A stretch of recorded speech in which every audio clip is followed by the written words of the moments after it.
Las 7 mejores decisiones dominicanas, segunda parte. Saludos amigos, Espacio Dominicano les presenta la segunda parte de nuestro documental sobre las 7 mejores decisiones que se han tomado en nuestro país. En nuestra primera entrega, identificamos a nuestra independencia de Haití como la mejor de todas las decisiones que hemos tomado. Destacamos también la decisión excelente de haber emprendido y desarrollado la industria azucarera por los formidables beneficios que nos proporcionó dicha industria. De ahí pasamos a hablar del béisbol y la muy acertada decisión de haber acogido y desarrollado ese deporte, para finalizar resaltando los enormes beneficios que nos ha significado la migración hacia los Estados Unidos. En esta oportunidad continuaremos hablando de las otras 3 excelentes decisiones que como país hemos tomado.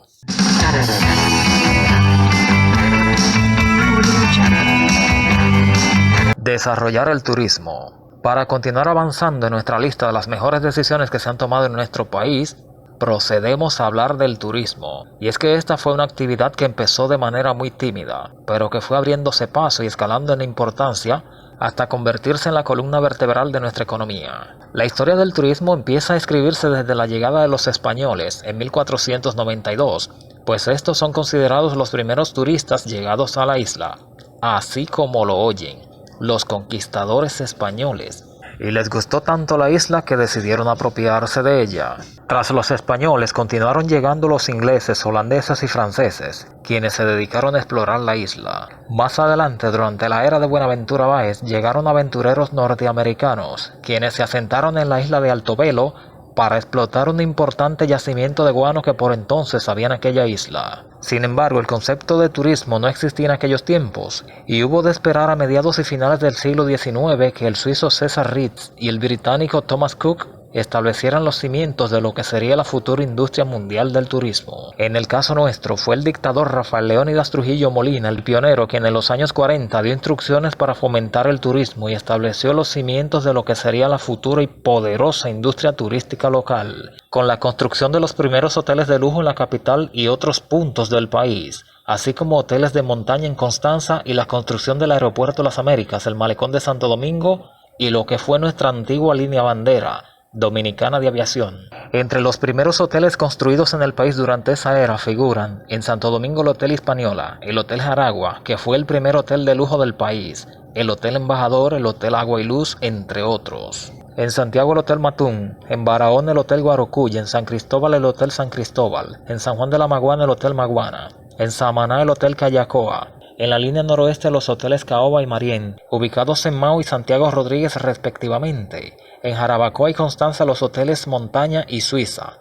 En Boca Chica el Hotel Jamaca. En San Pedro de Macorís el Hotel Macorís. En Higüey el Hotel El Naranjo. Y en El Ceibo el Hotel Santa Cruz. Al propio tiempo, en 1955, el dictador organizó y celebró un evento conocido como la Feria de la Paz y Confraternidad del Mundo Libre, lo cual fue ampliamente criticado por el supuesto derroche en que se incurrió, pero al parecer terminaría dando sus frutos. Luego de la caída de la dictadura y tras un breve periodo de estancamiento debido a los acontecimientos convulsos que se registraron en el país, llega al poder el Dr. Balaguer en 1966, quien continuaría impulsando con fuerza la industria turística del país. Los aportes del Dr. Balaguer fueron la creación del marco institucional y jurídico para el impulso de la industria, con la creación de la Secretaría de Estado de Turismo, hoy Ministerio de Turismo, institución creada con el objetivo de darle promoción turística al país, y el Infratur, organismo financiero creado para desarrollar la infraestructura turística nacional.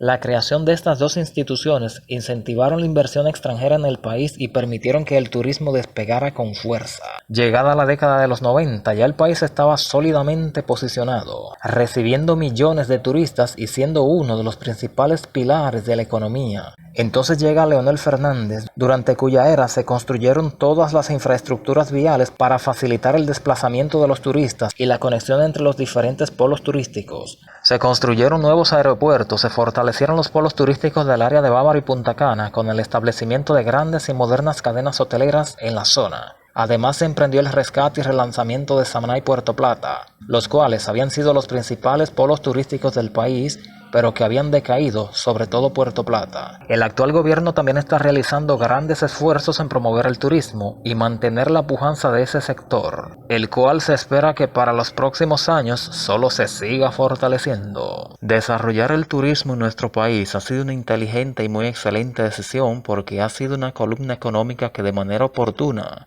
ha ocupado el espacio dejado por la desaparecida industria azucarera. Pero además es una industria muy generosa que nos ha proporcionado enormes beneficios, a los cuales han podido tener acceso desde el más encumbrado de los empresarios hasta el más humilde agricultor del campo. Es una industria que genera cientos de miles de empleos directos e indirectos, genera divisas a la economía nacional.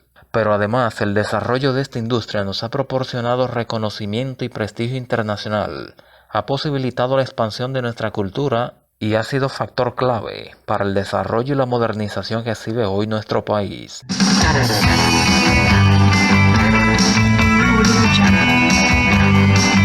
La reforma y modernización del país. La modernización es sinónimo de cambio, de avance y de progreso. Es un concepto que abarca varios aspectos de la vida humana. Existe la modernización del Estado, el cual es un proceso mediante el cual se procura la automatización de todos los procesos de las funciones públicas para hacerlas más ágiles y eficientes. Tenemos la modernización industrial, a través de la cual se sustituyen los métodos tradicionales de producción por las últimas innovaciones tecnológicas, con lo cual se procura producir más en menor tiempo y a menor costo. Está la modernización de las ideas, en la cual se van quedando atrás viejos conceptos, creencias, costumbres y maneras de pensar que son sustituidas por otras nuevas. Pero el tipo de modernización al que quiero referirme es a la modernización de la infraestructura y el estilo de vida en nuestro país. Contrario a lo que muchos piensan, la modernización de nuestro país no empezó bajo los gobiernos de Leonel Fernández. En realidad ha sido un proceso escalonado que inició hace más de 100 años, bajo el gobierno del dictador Ulises Seró,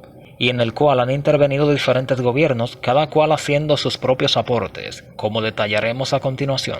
Para empezar, los gobiernos de Lili nos aportaron la energía eléctrica, los primeros ferrocarriles y el telégrafo, el cual fue el primer sistema de comunicación predecesor del teléfono. También fue durante aquel régimen que se modernizó la industria azucarera y fue el pionero en la construcción de importantes puentes en el país. Estos fueron unos adelantos tecnológicos para su época que con toda seguridad maravillaron y les facilitaron la vida a los dominicanos de aquel entonces. Por su parte, durante el gobierno de Moncáceres fueron ampliados esas tecnologías. A los gobiernos de Horacio Vázquez le debemos gran parte de la red de caminos y carreteras que se fueron construyendo en toda la geografía nacional, lo cual facilitó enormemente la comunicación terrestre y posibilitó la masificación del uso del automóvil, el cual fue sustituyendo el uso de carretas y animales que la gente empleaba para transportarse. A los gobiernos de Trujillo le debemos las principales dependencias e instituciones gubernamentales, así como algunas de las imponentes edificaciones que las alojan, como el Palacio de la Presidencia, el Palacio de la Policía, el Palacio de Bellas Artes, los primeros complejos hoteleros, los primeros estadios, los principales puertos y aeropuertos,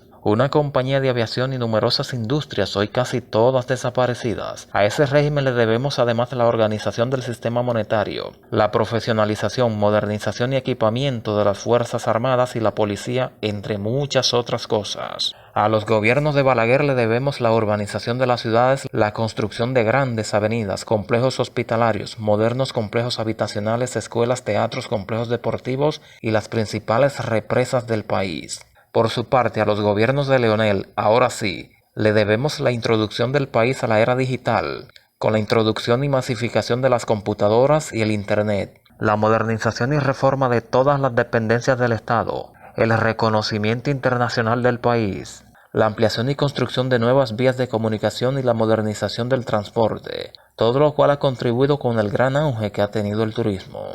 También durante su primer gobierno se firmó el Tratado de Libre Comercio, lo cual posibilitó la entrada al país de vehículos de lujo y los últimos adelantos tecnológicos en materia de enseres y electrodomésticos, lo cual le facilitó a la gente la adquisición de estos productos y contribuyó a hacer la vida más cómoda y moderna en sus hogares. La modernización del país ha sido una gran decisión porque ha contribuido a su avance, progreso y embellecimiento, además de facilitarnos la vida a todos. Al menos en lo que logramos el pleno desarrollo económico, podemos ir disfrutando de estas facilidades.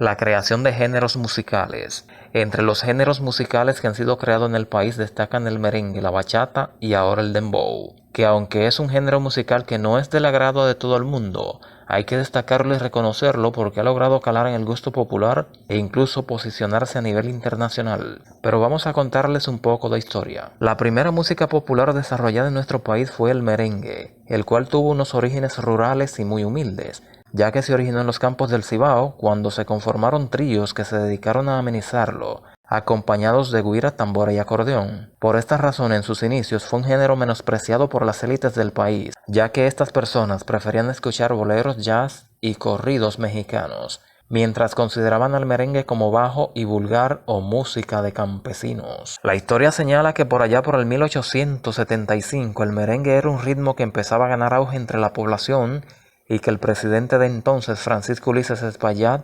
intentó erradicarlo, pero sin éxito. En aquellos días se abría camino el merengue típico Perico Ripiao, como es también conocido, nombre que le viene dado por un antiguo hospedaje donde los campesinos del Cibao pernoctaban al traer sus productos desde los campos a la ciudad y en donde se presentaban estos conjuntos típicos, los cuales estaban conformados por 3 músicos quienes a ritmo de güira, tambora y acordeón amenizaban sus fiestas. Estos instrumentos son alegoría representativa de nuestros orígenes multiculturales y étnicos. A saber, la güira representa la cultura taína, la tambora la cultura africana y el acordeón la cultura europea. Como ya he referido, era un género menospreciado por las élites del país hasta la llegada al poder del dictador Trujillo, quien era un amante de esta música, por lo tanto lo apadrinó y le dio gran impulso con la fundación de orquestas regionales y escuelas donde se enseñaba a bailar y tocar el merengue. Además se valió de los mejores talentos de la época para perfeccionarlo. Por otra parte, rechazó y suprimió la música africana y haitiana, e introdujo el merengue a los salones de alta clase de la época y en las ceremonias de estado,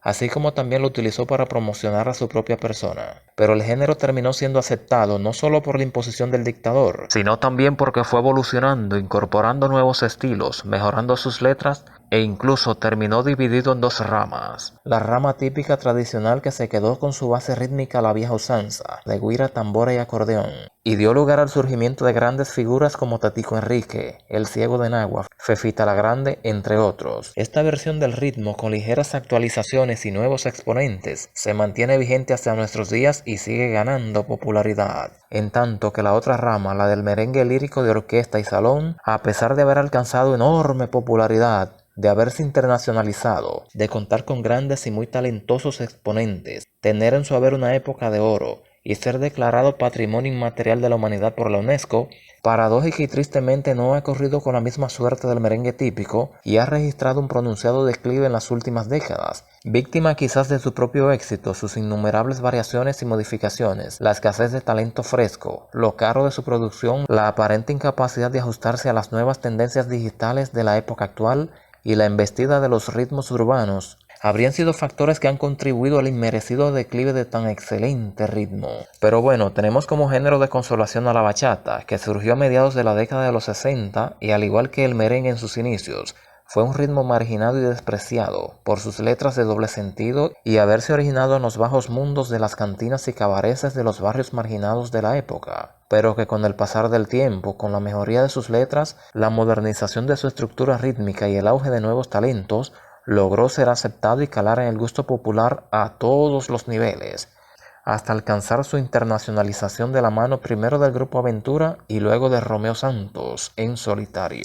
Por su parte tenemos al dembow, un ritmo contemporáneo surgido a mediados de los 90 de las entrañas de los barrios populares y que ha alcanzado notable aceptación, popularidad e internacionalización, favorecido mayormente por las facilidades que brindan las redes y las plataformas digitales. Se trata de un ritmo polémico, objeto de rechazo por una parte importante de la sociedad que lo fustiga con duras y numerosas críticas, debido al aspecto estrafalario de sus exponentes y su contenido crudo y explícito, orientado aparentemente al sexo, la violencia y el consumo de sustancias. La verdad es que es un ritmo contagioso, el cual muchos desearían que se adecentara, pero que debido al tipo de público que mayormente lo consume y las facilidades que para su difusión brindan las redes y los medios digitales, es muy difícil que eso ocurra. Pero en conclusión, ser creadores de ritmos musicales, ya sea merengue, bachata o dembow, es algo excelente porque aparte de ser uno de nuestros atractivos turísticos, nos reafirma como una comunidad única en el mundo,